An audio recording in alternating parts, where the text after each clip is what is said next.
Legendary actor Paul Newman once said, "If there truly is a heaven on earth, it must be VIR." For the first time in its half-century history, this truly glorious ribbon of racing real estate hosts the most prestigious event in amateur motorsports, the Sports Car Club of America's National Championship Runoffs.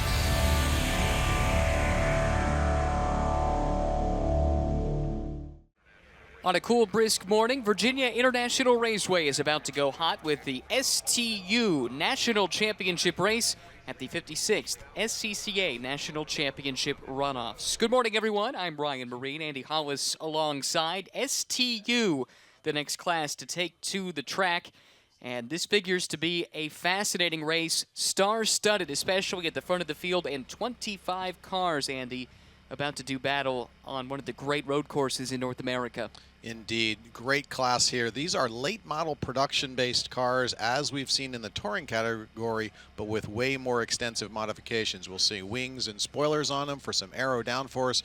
We'll see engine swaps in there to make a lot more power. These are not unlike what you might see as some of the faster cars at your local track day. Obviously, in a stronger configuration here at the championships. Let's go down to the third member of our broadcast team. Hayward Wagner is on pit lane. How are you, Hayward? Guys, STU promises to give us a really great race. We have two cars on the front of the grid, very savvy, experienced drivers. Kevin Bohm is driving the front drive turbocharged Honda Civic. Right beside him, Elevan Goulevard. Kevin is your defending national champion. Elevan has won in Formula 5. He's won in Spec Miata. He's won in this class. He is one of the most underrated drivers in SCCA National Championship competitions. Got several championships to his credit, but he is qualified second on this grid. Third on the grid is Chris Haldeman, and if you tuned in last year to STU, you saw an incredible battle for the third place position between a Lotus and this car. Haldeman was not driving it last year. He has purchased it and is running it this year, but his strategy is to try to hold on to the back of Elevan and have another big Honda Lotus battle here for the front of the pack. Everybody else is kind of chasing these three, and I think we're going to see a real battle between these very, very different front-engine, front-wheel drive, rear-engine, rear-wheel drive cars on the front of the field. Yes, thank you very much, Hayward. I think you're right. The story of this class in many respects is the diversity of the grid, a great mix of cars, Honda, Lotus, BMW, Dodge, Subaru, Toyota, Mazda, Acura, Nissan, all represented. It doesn't get much better than that. No, it doesn't. It's great diversity. These are based off of cars that you or I could go out and buy off the dealership lot, but make some extensive modifications to them and make them not just as fast as they were, but way, way, way, way faster. In fact, so fast, Bohm did what is sort of a classic thing here. He got under the 2-minute mark, which is always a wonderful barrier to try to break through. Even he was surprised by doing that in qualifying. Goulart was a solid second and a half back there at a 2:01.3, and then we've got a whole bevy of drivers right there in the 2:03 flat to 2:03 high range. Haldeman, Flynn, Ike, Brand, Liller, all in there. So it promises to be a great battle, not just up front, but further back in the field. But to your point, Kevin Bohm really sent a shot across the bow of everyone else. Our Tire Rack Pole Award winner, that's a look at the car right there. The only car in this field to go sub 2 minutes. Only two cars went sub 2:03 at any point. So Bohm and Goulart seem to be a cut above the rest of the field, at least in qualifying pace. But this is a 15-lap race, plenty of time. A lot can happen, as we've seen throughout these runoffs already. Let's introduce you to the starting grid, beginning with that Tire Rack Pole Award winner, Kevin Bohm. He's driving that Honda Civic with HPD, Carbotech, and Redline Oil assistance. Elevan Goulart will start alongside another former champion in a Lotus Exige. Chris Haldeman from McKinney, Texas, driving an X-Factor Sunoco G-Lock HPD Hoosier Honda Civic, and Michael Flynn from Orlando, Florida, alongside Irish Mike, as he's called, in the Irish Mike's BMW 330, one of the great characters in this class. Steve Ike will start fifth on the inside of the third row in his Honda Civic SI. David Brand alongside the New York native in his Krug Speed Lotus Exige. Mark Liller from Alexandria, Virginia, and David Fiorelli will share the fourth row in 7th and 8th. Eric Thompson in 9th, and Paul Azon in 10th in a Toyota Celica and BMW 330 Ci, respectively. Geronimo Guzman from Palm Beach Gardens, Florida, driving the TLM Racing BMW Z4 will start 11th. Dinah Weisberg from Webster, New York will start 12th in a Mazda MX-5. 13th starting position belongs to John Schmidt from Sunbury, Ohio, in an Acura NSX. An Acura Integra alongside belonging to Kevin LaChance. Raymond Philibert from Pompano Beach, Florida, in the Mr. Drywall Services Mazda Miata. We'll have a Mazda beyond, alongside him, also a Miata, that one belonging to Luis Rivera. 17th starting spot to Willie Fee in an Acura TSX. John Weisberg will start 18th in a Mazda Miata. Mark A. Johnston from Hedgesville, West Virginia, in Jersey Mike's Nissan 240 SX. And Edward Wary, also from New Jersey, will start in a Honda Civic SI from the 20th position. Angelica Spreehe from Carrollton, Texas starts 21st. James Slechta alongside. 22nd belongs to Matthew Benezik in a Honda Prelude. The Honda Prelude of Christopher DeShong will start 24th. And Whitfield Gregg shotgun on the field in the Flat Out Motorsports Mazda Miata. Fantastic grid of cars. Great experience from the drivers as well. And I expect a nice battle up at the front between some experienced guys with national champion pedigrees. So let's talk a little bit about some of those cars that are up front. Bohm's car, not something exactly you can buy off the shelf. You can buy that Honda Civic SI that he's got as the chassis, but then he swapped in a Honda Civic Type R engine into it. It was the first one in the world that was done that way. Kevin actually works at Honda, so he has access to some of the engineering and things to help him get through that. And what he does for his day job is he works doing calibrating stability control systems for some of their frontline cars like the Acura NSX, driving them slightly out of control. And guess where one of the test tracks he uses all the time is? Virginia International Raceway. So that guy has got hundreds and hundreds of laps here driving slightly out of control in various Honda products. But if you watch him drive in this race, he is as smooth as they get. Elhafan Goulart, as we mentioned earlier, 4 wins and 10 runoff starts, most recently back in 2013, and then he went off to do some professional road racing, and he was the World Challenge champion in the Touring Car A category back in 2016. And as Hayward mentioned earlier, one of the more underrated drivers here. He kind of comes and goes, jumps into different classes, but always does super, super well. And I was doing a little bit of searching on the internet, and I found this wonderful quote from him. His most memorable track experience is winning the 2002 F500 Runoffs Championship after making contact with the car in the lead, launching 4 wheels in the air over top of that car into the lead, and then holding off for the win. One of the great moments there in Runoffs history. Chris Haldeman, another great driver there. Ex-Grand Am car that Kevin Bohm actually once drove in professional road racing. Then Kevin Kolomeyer drove it to the 4th place last year in that super exciting race. Chris Haldeman, great driver there in that car. It should be exciting. Michael Flynn alongside him. Steve Ike, one of the Honda employees as well, part of the Honda of America racing team, which was actually racing this weekend, but he's here and happy to be here. And another Honda employee, we just saw that yellow Acura NSX there. That is not any normal Acura NSX. That is an NSX chassis with a Type R motor shoehorned into it. So that is a wonderful looking car. I got a chance to look at that up close in the paddock, and oh my gosh, that is such a pretty car and a very clever combination to put there.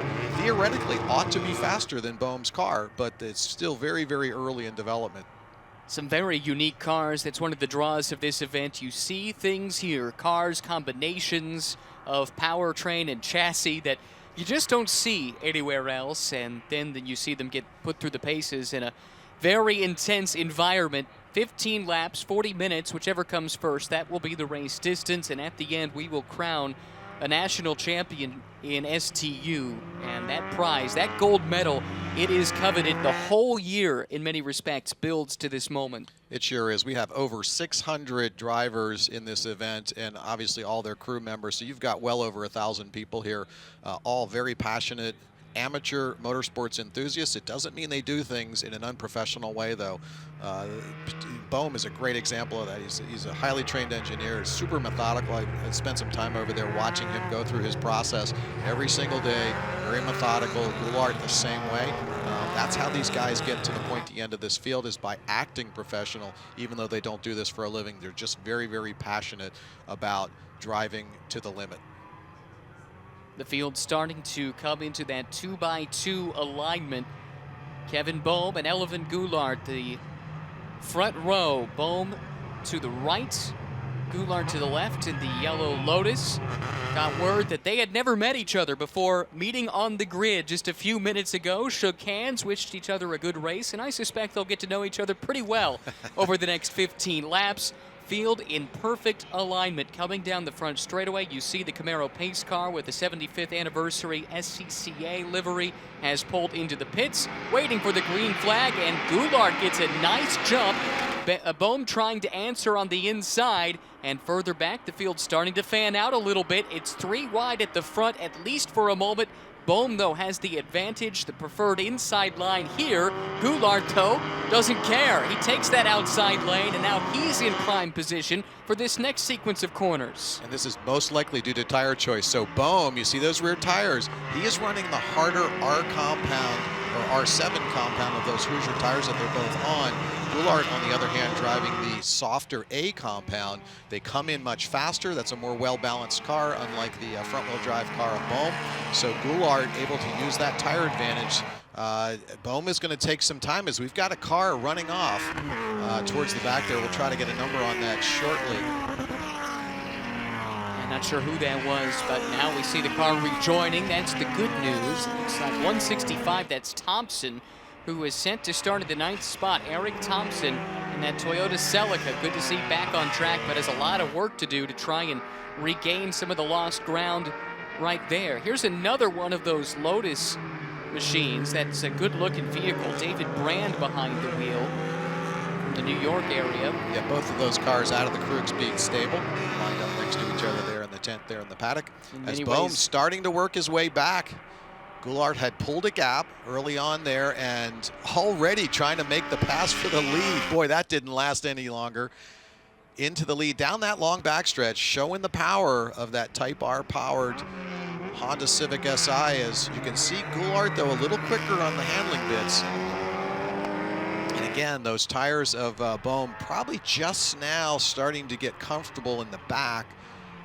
And I suspect in about another 2 more laps, that car is going to be super neutral. Well, that car was on pole by a pretty wide margin, so it's no surprise to see Kevin Bohm flexing his muscle. Elvin Goulart took the lead, but it's going to be Bohm that leads the opening lap, able to make that power move down the back straightaway and into the lead. Hard on the brakes, you saw Goulart's Lotus just squirming around still. Cold, cool morning, only 53 degrees and some cloud cover that we haven't seen in recent days. This track temperature is probably about as low as it's been this week for these competitors. Right, and that's the perfect kind of condition where making that soft tire choice can be made to work. We watched Danny Stain do that in the STL class. This is it's going to be interesting to watch how this battle plays out, but Goulart really needs to get in front so that Bohm cannot use his late race tire advantage. Let's give a call to Paul Lazan in that BMW. You see him coming through in the shot right there. That white BMW started 10th, up to 5th in just 1 lap. That's a great start. That sure is. That's a strong move, and that shows good track knowledge as we've got our hybrid NSX right coming through there. When I say hybrid, I don't mean it's got electrics in it. I mean the fact that it's got a completely different motor in it. Yep, that's John Schmidt. You see an Ohio town listed as the residence nearby, and the driver's driving a Honda. It's probably safe to bet they're one of these engineers that work in the Toyota, or sorry, the Honda facility there in Ohio. It's a pretty stout bunch of them in this field, including Bohm at the front. He went 2:04.2 on that opening lap. Really curious to see what kind of lap times he can turn in this race. Yeah, the lap record is currently held by a Lotus Exige from back in 2010. That is Matthew Polano with a 2:04.8. We're already below that now, so Bohm, that would count as a lap record. I suspect it's going to go a lot lower by the end of this race based on what he did in qualifying. Now, in qualifying, he ran some of the sessions on the softer tire, but his quick lap was actually done on the race setup, which he did in Q3 sessions. This is Steve Ike making a move to the inside of the Lotus. Steve Ike, one of those Honda engineers, talked to him earlier, asked him how the car was. He said, it's kinda okay. It's not usually the response that you get. He went from attacker to defender here as he's got some company in the form of Mark Liller, the Alexandria, Virginia native, in that silver Dodge. And this is a great three-way battle. You can see these cars excel in very different aspects, and they come and go as the lap goes along based on how well the car is adapted to that particular part of the track. And that's one of the nice things about having the National Championship runoffs here at Virginia International Raceway is it's a very well-balanced track. Sectors 1 and 3 are very much handling sectors. Sector 2 is all about the horsepower as you go up through those upper S's and then down that back straight. So those are the sectors where you'll see the cars with the power pulling down their advantage, and then those other two sectors, sectors 1 and 3, are where the handling cars show. But even just here through the upper S's, oh, we got a car off. That's car number 75. It's James Slechta. He goes by Jim, actually. And the spin there. Driving a 1993 Nissan 300ZX. Really having a blast here, though, this weekend as I spoke to him. It's a nice look at the number 54 machine. That's Wary, running just inside the top 20. And there are battles raging all throughout this field around the 3.27-mile full course layout at VIR. That's one of the wonderful things about SCCA Club Racing is that there's always a battle to be had anywhere in the field. You've always got somebody to race with. You may not have the pointy-end car, but you've got plenty of other guys, and these guys will come off the track just having a great time, congratulating each other, back and forth racing, super clean racing, very respectful. We got, yeah, that body damage is certainly going to hurt him in that braking zone. And that's Eric Thompson. He's the one that went off on that first lap, and the recovery drive is already on. He went all the way to the back of this field. We saw the field cycling through and then him coming into our shot as he rejoined, and already able to, on that last lap, make his way back up to 18th. Looks like he's got a couple more spots. That was Weisberg he just got by. So that, I think, would put him in 16th. So long way to go, but a nice job recovering from Eric Thompson after the hardship on the first lap. Yeah, unfortunately, that broken air dam is going to hurt him under braking a little bit. It's going to hurt his handling a little bit at the high-speed stuff. A little bit of an arrow push there now. Probably hurt his top speed, too. Paul Hazan, as you can see, has just gotten around Chris Haldeman up into the 4th spot. This is a great drive, up in just 3 laps from 10th to 4th. And I'm just looking now here at timing and scoring. Kevin Boehm, he's not sub 2 yet, but 2 minutes flat, 0.4 is his last lap time. And that does again reset that track record as he did in qualifying, very close to his qualifying time. He's only a half-second off of it now. So stout performance there by Boehm. Goulard's quickest so far is only 2:02.1, so that gap is just growing. As we've got a car off on the exit, that is Steve Ike in the number Ike. 91. Yep, he was in the midst of a great battle there with David Brand, and now is again falling back into the clutches of that number 19 car. And that's what happens. You lose your exit speed out of Oak Tree there, and it carries all the way down that back straight and there into turn 13 for a nice easy pass. Ike, theoretically faster, is going to be able to try to get past him again here. But this is a really challenging place to pass in the middle of roller coaster down into Hogpen, where they're heading right now. Mark Liller in that number 19 car. He's from Virginia, so on home turf, looking to defend that, I'm sure. Had a finish of 3rd in this class at the Runoffs Indianapolis in 2017, so certainly has some pedigree of driving the Dodge Neon SRT4. A couple of Hoosier Super Tour starts this year with a couple of podium finishes and 2 wins in SCCA US Major starts. There's Haldeman. He's been able to recover a little bit. Actually, yeah, that is Haldeman. Running up ahead of Brand. Dropped back a little bit off of the start there. Had a really good qualifying session, but not quite the race so far that he was looking for. And he's going to be a busy guy. He's competing in 3 classes here this weekend. He is indeed, but he's always a busy guy at the track. So back in Central Texas, where I'm from, he comes out to the racetrack and shepherds at least a dozen or so spec Miatas, keeps them running for a bunch of drivers. So he is always hard at work at the track. Has a shop that also preps the cars. And at the same time, they're running 4 cars in the SRO World Challenge Series right now in the TCA category. A couple of Honda Civic SIs there. So and assisting on some others, if I'm not mistaken. That is true. They're very busy. That X Factor Racing, you see it on the side of his car. Big presence in racing all the way from the club level up into the professional ranks. And Chris is a big part of that. A really good shoe behind the wheel as well. He's finished third a couple of times at the runoffs. He's had a great year, though, as he's under pressure here from Brand and might have to concede this position. Not something he's done a whole lot of this year. He's made 6 Super Tour starts. He's won them all. He's made 7 U.S. Major starts, won all of those too. That's so right. He's used to winning, not being passed, and you can tell he's trying to get his way back by that Lotus. Yeah, he gets behind the wheel. He's a super intense guy once he's behind the wheel, but super nice guy off the track. As we've got a car off, car 41, I believe. Christopher Deschamps from Valrico, Florida. Honda Prelude, good news, able to recover and bounce his way back onto the track. And there it is. Looking like the upper S is there. Kind of an unusual place up by the villas to lose it.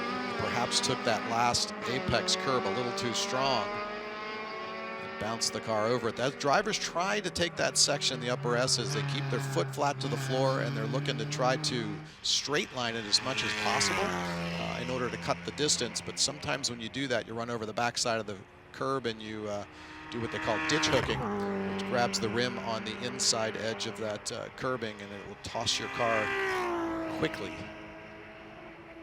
And this is the entry to that section. It's the lower S's. Call that the snake. Straight away up under the bridge there and then on into the upper S's. So you build speed through that straight section. You try to keep your foot to the floor. And notice as we go through these upper S's, each of those turns goes over a rise and then dips down on the other side. Car gets light. Really got to set your car up right for that. So this is Dana Deschamps. He's listed as Christopher on my entry list, but running right there in the 20th spot. Had the off a little while ago, but has recovered nicely. Another great example there of the diversity. You've got that Honda in the front. Central Florida guy, hasn't been to this track before, and learning as the weekend has progressed, and it's part of the challenge. A lot of these drivers are making VIR debuts this weekend and having to learn on the fly, but loving every minute of it, and why not? Yeah, local track knowledge is a wonderful thing for being able to perform well on the track, but if you've never been in the runoffs before, there's something about going to the big show that you've really got to learn how the process works and not let it overcome your race weekend and keep the nerves under check, all that sort of thing. So it really is a very different feel here this week. And I've been here for lots of different events, both pro racing, track days, that sort of thing, but it looks and feels very, very different here at the runoffs. Very much that SCCA solo community, solo, listen to me, club racing community. Betraying your roots. Oh, there you go, there you go. That's all good. It is all a family, all a community, from the solo level, the Track Night in America level, all the way up to the pro racing level. And here at the runoffs, interesting here, this number 151. You see a little bit of dark smoke coming out from behind that car. Hard to say. Let's keep an eye on this Mazda. Again, 151, that's Philibert. Running back in the 16th spot with some pressure coming from Weisberg.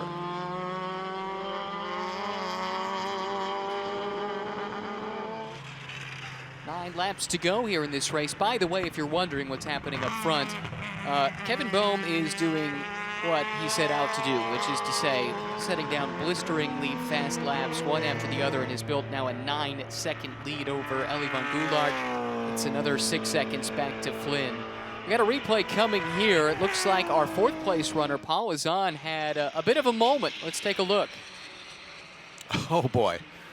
Yeah, That'll get your attention. And that's what we talked about there. You want to keep your foot flat to the floor through there, but as you go over each of those apex carbs, the car gets a little bit light, goes up and over the crest of the hill, and if you don't anticipate that and have it perfectly controlled, you're going to get a little bit of spinach happening. Just the second, oh, here we go, problems for Weisberg. So that was the other Miata in that shot. We were wondering if we were seeing some smoke from the one ahead, but that's unfortunate. Looks like the day is done early for the number 53. We've got a replay here, perhaps. Yeah, in that lower S's section there, over by the lodges, pulling off. It is a straight section. Perhaps he can leave that car there and we won't have to go to a full course. Just control it under a local yellow, perhaps. Tough break for John Weisberg and the Redcom Berg Racing Redline Oil Mazda Miata.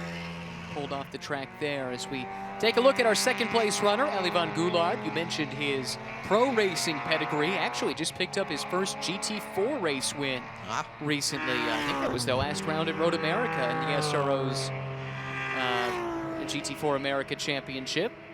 Long known for campaigning all kinds of different sports cars, touring cars, you name it. He's been around the scene for a while, very active in getting new people involved in motorsports up in the Northeast where he's from. And right now having a nice race, running a little bit further back. Actually, looks like he lost a spot because he's now now we're looking at the other Lotus, the sister one that looks much the same. Yes, so that is Brand running 5th. Haldeman takes a peek to the outside of Brand here in Oak Tree. Tough place to get it done on the outside, but maybe that gives him a nice run here on the straightaway. Not the strength of the Lotus, the straightaway speed. Yeah, Hondas typically, they're front-wheel drive, so they don't handle quite as well, but the complement to that is they typically have a little bit better power. Although in this case, looks like the Lotus is going to outpull him down the straight. And how about the Neon? Oh, 3 wide here. Yeah, thinks that never better ends of it. well. Yeah, no, for sure. Smart choice by Lillard. And this is the time in the race now as we're a little past the halfway point. Some of those tire choices, those guys that started on the softer tires are going to start having issues. I suspect this Lotus here was also on the softer tire. The Hondas typically, because they're front-wheel drive, they'll put the harder tire at least on the front. Sometimes they'll put the harder tire on the front and the soft one on the back, and that way it kind of keeps them at the same sort of temperature and grip level throughout the race. But for sure, they have to run the harder tire on the front with those front wheels doing everything for the car, both steering, accelerating, and the majority of the braking. Oh, taking a peek inside. Is Haldeman just not quite get it done? Might give Lillard a chance to make a move around the outside, and let's not forget about Ike in the 91, said that car was just kind of okay, but he also mentioned it's very good in cool conditions, so this morning start time is good for him as Haldeman has his hands full. Finally sneaks by there. That was several laps in the making. Some hard battling there. Catching the back of the field. This was that Nissan that we saw off track a little bit earlier. The lead pack now making their way through. So Haldeman gets clear. You can see Azan ahead. That's 4th place. And anytime you've got that rabbit to chase, that you get up on the wheel just a little bit more. Yeah, there's something about that. You can see it, and particularly if you're slowly closing in on it, it just makes you feel like a better driver. It doesn't always actually end up that way. But there's something about that. Your car just feels like it's got a little something extra when you can feel that you're making that progress. Heavy fighting going on deep in the field, but up front, it's all Kevin Bohm leading by 14 seconds in the STU National Championship.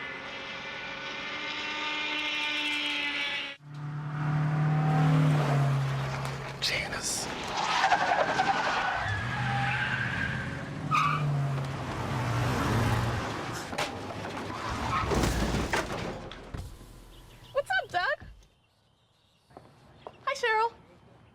What got into you?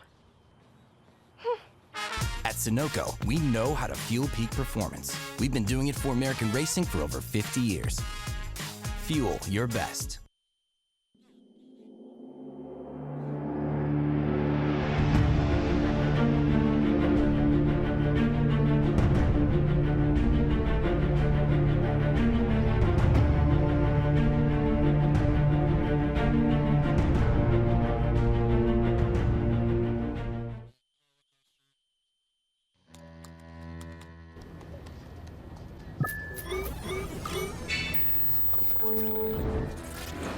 Isn't it time you connected to something greater?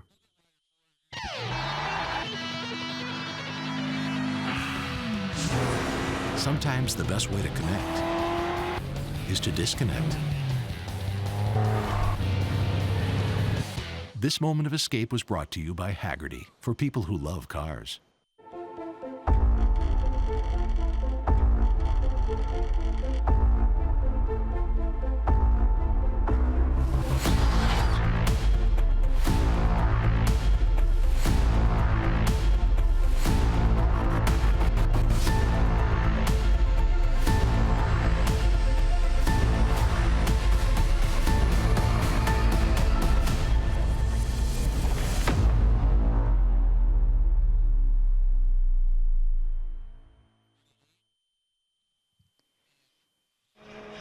Back to VIR, where Kevin Bohm continues to lead here in our live streaming coverage of the SCCA National Championship Runoffs presented by Mazda. There is a look at Chris Haldeman, who has made the move up into the 4th spot. Paul Azan has dropped back to 5th now. Still a great charge from him after starting 10th here today. And 4 spots on the opening lap, pretty impressive. But Haldeman now trying to track down Flynn. He'd like to get up into 3rd and pick up another medal if he can. He's been a 3rd place finisher before the SCCA Runoffs, and he's got a busy schedule. We mentioned he's running multiple classes. He'll be in the Spec Miata race. The guy running 2nd, Elivan Goulart, qualified 6th out of 60 in that Spec Miata race, so maybe some of that extra track knowledge will help as we look at how Haldeman got the move done around Azan. This is coming down into a roller coaster with not traditionally a big passing zone, but look at that move. Timed it just right, gets just ahead and gets just enough in front where he causes the BMW have to touch brakes a little sooner than he ideally wanted to, and now he gets a better run. Now we're up into the snake section. We were wondering during the break about tires and which car might be holding onto their tires better, and we weren't sure about that BMW. It could go either way, you were saying. Yeah, but Haldeman will have to be on the harder tire, which is now coming into its own here late in the race in that front-wheel drive car. Haldeman, of course, 3rd yesterday in STL, in a different brand, Mazda. They'd never really driven before this weekend, which was, again, showing that versatility. He's driving something different all the time. Here is your leader, Bohm, and haven't had a chance to talk a whole lot about him because he's gone and pulled away to the tune of a 17.7 second lead. Elivan Goulart now on the screen in 2nd. And this is exactly the way it played out last year for Bohm. He pulled away and just walked on it, and then we spent most of the time talking about the rest of the field, 2nd and 3rd place, especially with that great battle back there for the podium. That is Goulart again. It's been interesting watching Goulart's lap times. Flynn running in 3rd was making some progress. He had chopped the difference down to around 2 or 3 seconds, but Goulart has responded and built the lead back up to about 5 seconds again. So Goulart relatively comfortable, but Flynn's not done with this. He started in 4th, and Irish Mike Flynn would very much like to get one more spot at least. He told me he came here to win. There's no reason to be here if you don't have that attitude. And he's a guy with a lot of history, a lot of pedigree, raced in World Challenge, raced in various Grand Am and now IMSA classes, ran teams in those classes, and there you can see him. Born in Westmeath, Ireland, and he told me his wife bought him this car for his 50th birthday. I asked, is that the best gift you ever got? He said, yes. There you go. She got a sister? They're a really nice couple. Spent a bit of time talking with Mike. I believe his wife's name was Helen, and really enjoyed my conversation with them. Owns the Irish Mike's Collision Center in Orlando, where he lives now, and it's a pretty massive collision center, is my understanding. Did some pro racing there as a team owner. Exactly. Irish Mike's. Saw them at some events. Looking at the middle of the field here again. Yep, that is Azan running in 5th. Brand seems to have been in the middle of everything throughout the course of this race. He's right behind in the Lotus, running in 6th. And you've got Liller in the Neon and Ike in the Honda. And this is all for position as Ike really closes in under braking. Oh, problems, it looks like for Azan. Off the pace, don't know if there was something mechanical or just missed the turn a little bit and he loses his spot. That looks like a missed shift to me. Just downshift right there. Now Ike would like to try and capitalize on that as well. His goal, he told me, was to be kind of conservative at the start, make sure he had a car to race with when he got to the final few laps, and that's where we find ourselves with just 3 laps to go. Bohm leading now by over 20 seconds. Just turned a 2:01.8. Like up on the inside, tried to make it stick, but had to think better of it. At the very end there, take a lot of curve, which then slowed him back down. It's going to take him a while to wind this thing back up again. And this is an we'll call it IMSA car, raced in the Challenge Series there. And you see on the back of that says HART, H-A-R-T. That is the Honda America Racing Team. And that is made up entirely of Honda employees that build and prep these cars in their spare time. And they run some of them in the professional road racing series. They run a lot of club racing events as well with various sanctioning bodies. But it's a way for those guys to practice what they know and what they employ in their job. And at the same time, they're using it for racing, for their enjoyment. And again, it's kind of the ultimate amateur motorsports way to do things here. You're taking the people that you work with, but you're employing it for something that you love on the weekends. And it helps them in their jobs. It helps them in those relationships. Sometimes they're doing things on the cars that they're not doing in their jobs. They might be an accountant for the company, but yet they're wrenching on the car as opposed to them. And they're not all engineers, I guess is what I'm saying.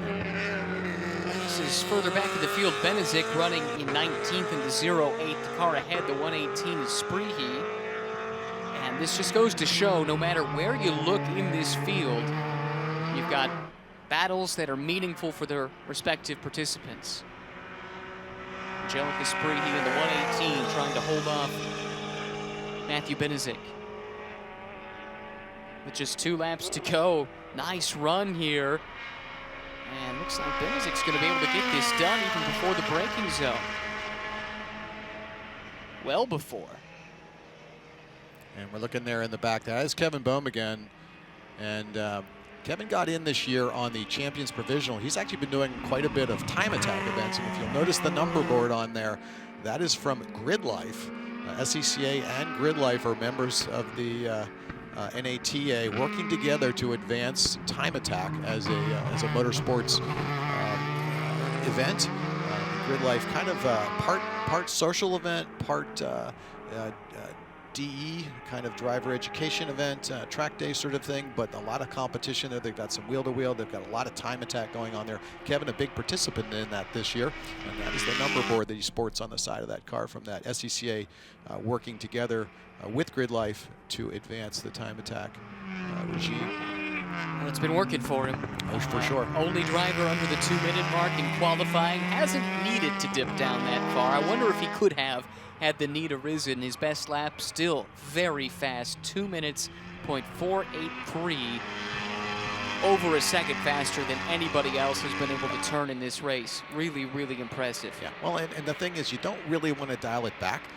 Because oftentimes you find that if you're not driving the way you're normally used to driving, right there at the limit every single time hitting your marks, you try to back it off to, quote, save the car. That's when you make mistakes, because the car doesn't feel the same and you're not in your rhythm. So dialing it back like that is never really a great idea, or at least certainly it's risky. Coming around to take the white flag, Elivan Goulart running in second. There you see the white flag in the air. It's been a nice, solid run for Goulart, who has a Spec Miata race coming up as well. A lot of these drivers do run multiple classes, gives you some extra track experience, extra track time. Oh, this is Paul Azan, who appears to have gone off coming onto the front straightaway. Was running in 7th and appears to have lost a couple of spots. We can also report that Liller has passed the Lotus of Brand. Here's a replay, and Oh, yeah. Just he a was little fighting wide. with Ike there, I think, and got Yep. pushed wide, yeah. Push wide there, just in hog pen. And the thing about this track is, just over the pavement, it always drops off. And so if you get even 3/4 of a wheel off, it'll grab the car, pull it down off the pavement, and then you're going for a ride. So that did cost Azan several positions. He's back to 8th, Ike up to 7th. Brand 6th, Liller 5th, and up front, this car, really from the start has not been challenged. Kevin Bohm, a tour de force here at VIR, looking to defend a national championship, and just a few more corners to navigate. And he'll be a 2-time defending SCCA Runoffs champion. Yeah, what a great looking car, super good handling car. I talked to him about it. He said the car has never handled better. They figured a few more things out during some of those time attack events this year to get the handling down. Still makes the great power it's always made. For the 2nd year in the row and 4th time overall, it's a national championship for Kevin Bohm, this time in STU. And a dominant performance indeed. Eli van Goulaert now in the Lotus, running in 2nd. He's got nearly 5 seconds in hand over Irish Mike Flynn, who's running 3rd.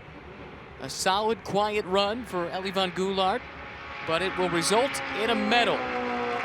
Eli van Goulaert takes the checkered flag, and he finishes 2nd in STU at the 2019 Runoffs. And there is Mike Flynn, the Ireland native, crosses the line in 3rd, the final medal position. This is the battle here for 5th, with Liller holding it, Brand trying to chase him down, but too little too late. Twin checkers fly. And a nice run there for Liller. Brand will settle for 6th. Ike crosses the line right there at the back of the shot. He'll finish in 7th. Pulls up alongside there to give him a wave and a congrats out the window, as these drivers do. Again, amateur motorsports, super respectful driving. These guys love racing super close quarters with each other. Didn't see Chris Haldeman cross the line, but we know he did. That's a look at the number 28 car just off of the podium in the 4th spot. Finishes about 9 seconds behind Flynn. Had a nice run. He was in the midst of a lot of those battles around 5th, 6th, and 7th for a good chunk of the race. Ultimately got clear of that and was able to pull ahead and finish 4th. But the man of the hour is Kevin Bohm. Don't see dominant performances like that every day. 25 seconds after just 15 laps. And and again, an engineer by day. He engineered this championship. Doing the testing, doing the work, putting the work in, getting to the dyno, doing everything necessary in order to make this happen, and going to enjoy the fruits of that labor here shortly. Amazing to watch him progress as well throughout the 3 days of qualifying. His best lap on day 1 was a 2:03.5.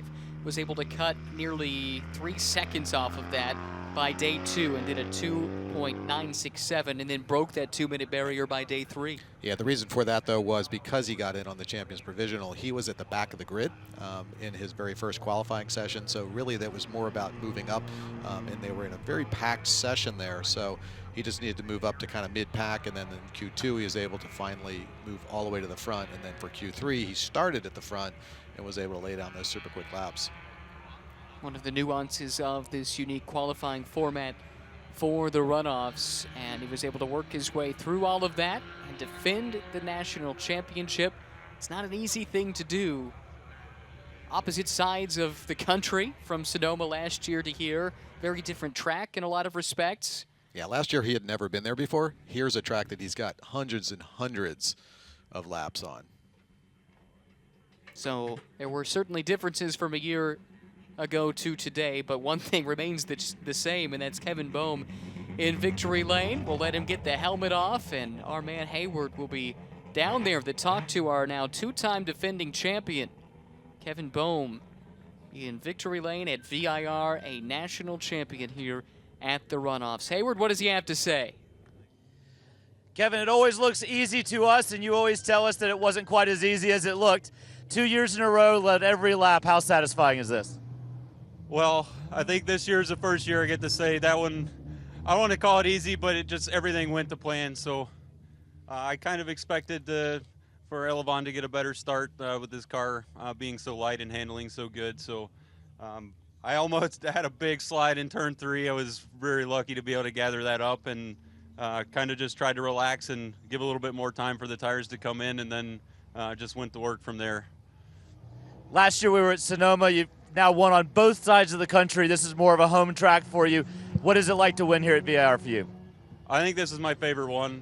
This was one of the first tracks that I ever raced at, and I remember how intimidating it was when I got here and for the first time. And now in this car, just to feel how planted this car was and how just this was an absolute perfect car for this track. So to get it all right at this race, it's my favorite one of all time for sure. Well, congratulations on the championship. Enjoy your victory lap. Thank you. Well, Kevin talked about how perfect the car was. You could see it. Timing and scoring shows it, a 25-second win, but perhaps more importantly, just the way that the car was handled, you could see it was hooked up as he brings home the victory over Elivan Goulart. Michael Flynn, as you see, completing the podium, finishing in third. Chris Haldeman, Mark Liller, David Brand, Steve Ike Paulazon, David Fiorelli, and Eric Thompson, the top 10. But yeah, to his point, that car looked hooked up in that race today. Hooked up, made great power, was able to make that repass for the lead down that back stretch, using that power, his advantage over the better handling, perhaps, Lotus. So let's hear from the rest of our podium. Elivan Goulart and Mike Flynn are down with Hayward. Elivan, a great start on the race, took the lead early. Tell me what you were feeling going down the back straight on the first lap. Well, at the start, I think we had a great start, and thought that might be my only chance of getting by, and we did. Unfortunately, it's a sit and duck down the straight, and obviously he drove really well, had the car for it. So congratulations to him. The Crook Speed team did a great job with the car, phenomenal car to drive. Started having some gearbox issues at the end there, towards the middle of the race, so I had to nurse him, and a low voltage issue, but we had nothing for him regardless. But it's fun driving these little cars. I can't thank the crew enough for all the hard work they've done, for Hoosier, everybody here at the Runoffs. So I'll say hi to family at home, all the kids and the wife. So thank you all for support. And to these guys right here, thank you guys for all the hard work. Appreciate it. Well, a great race for you. Congratulations on another Runoffs podium. I appreciate it. Thank you. We're going to grab Mike real quick. Irish Mike? Yep. We understand that you drove a birthday present to the podium this year. Yeah, that's my car. My wife bought me that car for my 50th birthday, and now I'm 58, so I have it 8 years. So what a great car and a great present and a great wife. She's my crew this weekend. Talk about your race. You came through the field to take this podium spot. Yeah, we qualified fourth, and we were messing around with diffs all qualifying sessions, so we never got a real fast qualifying lap in, and we got into third right away down in turn 1, and we just held it there. The car ran flawless, man. We went faster today than we did in qualifying. All right, well, congratulations to you. The guys in the booth want to know if your wife has a sister. No, she does not have a sister, no. Tough luck, guys. Thank you again. Well, that was something else. Really a great character. He and his wife Helen were a delight when I stopped by to chat with him early in the weekend. And so many smiles all around, none wider than that of Kevin Bohm as he takes the lap of honor. Game over. Yeah, that's appropriate. Yeah. It was game over as soon as he got by Elivan Goulart on the backstretch. We'll see that as we roll the highlights here. This was the start. As Elivan said, this was his chance. It was. He's had those softer tires. He's got the better handling car. He outbroke Kevin coming down into turn 1 as we cruise through 2. Starts putting the advantage, and you see Kevin getting that rear on those cold rear tires. He's starting on those harder compound with that front-wheel drive car, pretty much what you got to do. And then Goulart, I'm sorry, this was, that was a couple of different, that was DeShong there, losing it. Yep, it was a treacherous track out there. Cool weather, cool track temperatures made it challenging. This was a great battle. Paulazon had a really interesting day. Started 10th, made it up to 5th at one point, ultimately dropped back and finished in 8th. But our winner was Kevin Bohm. There he is on the victory lap. National champion for the 2nd year in a row in STU. I probably need new tires. You do. What if they sold tires online? We do. We're TireRack.com. They could offer lots of tires. We have so many tires. And help you find the right tire. It's called the Tire Decision Guide. Oh, and they could ship them to a nearby mechanic. We shipped over 7,000 independent recommended installers. This is an amazing idea. Sorry.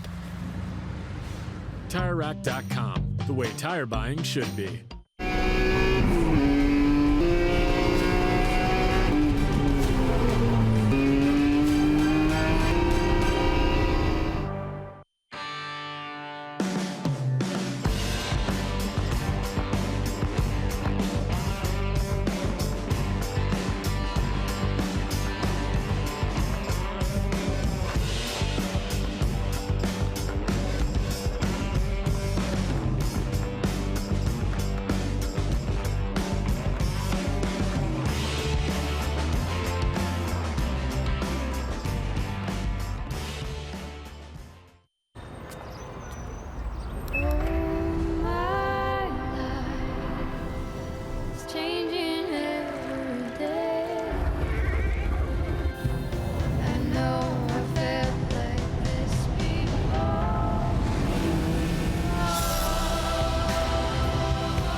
Experience the reimagined Mazda 3.